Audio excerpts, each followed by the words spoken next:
Did you think becoming a high-end video editor would be easy? I did. Today I can say I've edited over $10 million of broadcast TV commercials, but getting here was way harder than it should have been, and I wish I'd known how to do it smarter from the beginning. So to help you become a high-end editor faster than I did, here are 11 things I learned along the way that will help you land higher-paying, more creatively fulfilling editing projects. Lesson 1. I spent 4 years editing non-stop and couldn't land a gig. I'd been focusing on the technical side, learning my software, perfecting individual edits, but overall my work was flat and not getting me anywhere. Then my first mentor showed me that editing is all about emotion, and that changed everything for me. That's what launched my 20-year career into high-end commercials. The first lesson is focus on the emotion of your audience, not just technical skill. If your edits don't make people feel what you intend them to feel, clients will not care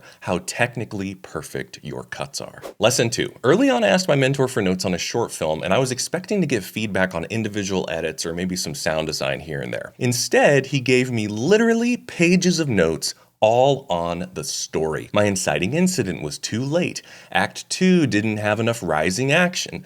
The big gloom at the end of Act 2 was in the wrong spot. I was frustrated because I was expecting only a few notes, yet I had all this work to do. So over several revisions, I pushed through, and by the end of that process, I watched the film, and you know what? It popped. It made it 10 times better.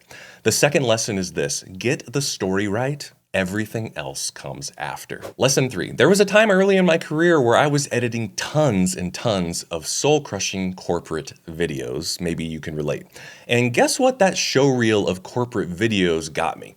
It got me more corporate videos to edit. It wasn't until I built a reel that showed my creativity that I could land high-end, creatively fulfilling projects, because the high-end projects pay you for your creativity, low-end projects pay you as a technician.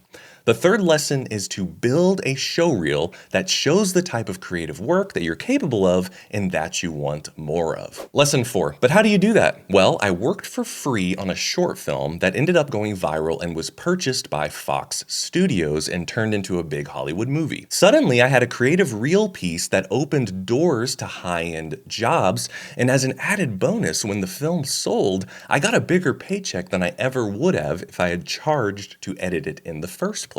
The fourth lesson is working for free strategically can pay off huge, but pick the projects that actually push your reel forward creatively. Lesson 5. When I started editing, I'd ignore the script and push my own ideas, and it was really frustrating to my collaborators.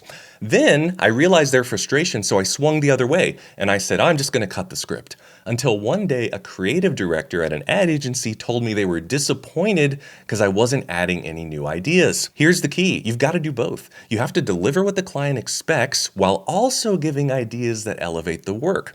I think this may be the single most difficult task when editing for clients. The fifth lesson is that we all lean one way. We're either a rule follower or we're super creative, but high-end editing requires both. Lesson 6. Let's say I was going to bid on a comedic VFX-heavy commercial, and I actually do this a lot. So early on in my career, I might send a mix of my work, short films, commercials, documentaries, whatever was on my site. Let's just say I didn't close many jobs. Later, I learned, hey, maybe I should only send commercials for a commercial bid. I started landing a few more jobs. Now today, what do you think I'd send for a comedic VFX-heavy commercial bid? I am going to send them my best comedic VFX-heavy commercials, and bonus if it's in the same industry. If it's a pharma job, then I'm going to put the pharma one at the front. The sixth lesson is your show reel has to be specific. Clients hire people who've already done exactly what they want. Lesson 7. Early in my career, I once sent an edit I thought was finished to my mentor. He was a seasoned pro editor. Now, I thought this was buttoned up, ready to deliver. I really just wanted him to say how awesome it was, to be honest. He did not give me 0 notes, like I was expecting. He gave me 32 notes. If you think you're done, there are probably 32 things you could improve, and the only way to know is to get feedback from somebody who's already at the level you want to be. The seventh lesson is that you are stopping too soon, and only feedback from a pro will show you the polish you're missing. Lesson 8. When you're starting out, you do everything, because we all do. You're editing, but you're also responsible for sound and color and graphics. Here's the problem. Just because you're a good editor Doesn't mean you can color grade or design a graphic. In fact, most editors I know cannot pick a font to save their lives, myself included, and that could very well be ruining your work. Imagine you send off this great edit to a potential client and it ends with an art card filled with Comic Sans. I know that's an extreme example, but that may be what you're doing, and if you're out there thinking, oh, this isn't me, I'm pretty good at picking fonts and designing, then it's definitely you. The 8th lesson is to start recognizing your blind spots and start collaborating to bring your work up a level. And I think a real graphic designer or art director should be at the top of every editor's list. Lesson 9. Early on, I had lots and lots of creative ideas, which is great, right? Well, yes, except my problem is that I thought my ideas were always right. And that's a little sad to look back on. I'm older, more mature now, and I definitely burned some bridges and lost some good opportunities back then. But luckily a mentor stepped in, yes, a mentor again, and he said I needed to start approaching my editing, especially the creative feedback process, more like improv. So when an improv troupe is on stage, if someone throws another member of the troupe an idea, they can't say no because the performance will literally stop. Instead, they're trained to say yes and that's what I started doing. So I'd get notes, I'd say, yes, let's try it, and then I would add my own ideas.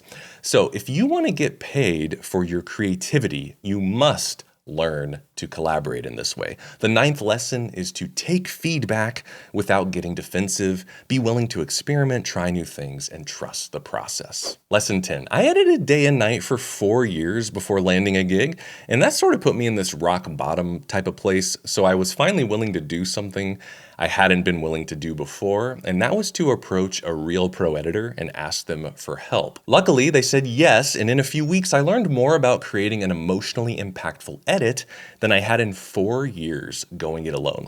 I think in any craft, and editing is no exception, the only true shortcut to level up your editing and advance your career is to learn directly from somebody doing it at the level you want to be doing it. The 10th lesson is this: it doesn't have to be me, but you do need to find a mentor to get detailed feedback on your own editing projects, even if you're a pro. It's the only true shortcut, and it will save you years. Lesson 11. I remember this one project where my first rough cut was so bad that I didn't want to continue.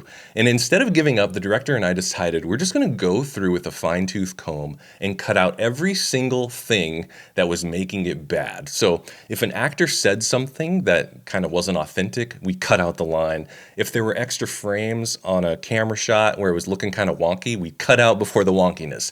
A story beat that dragged, chop it out. So this took like a week, and I remember watching it a week later, and when we rewatched it, not only did we make it better, but it was actually good.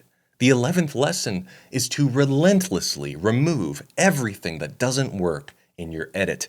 Making the bad bits go away can turn a terrible edit into a great one. But none of these lessons will do you any good if you don't know how to create an emotionally impactful edit. For that, watch this video next. Happy editing.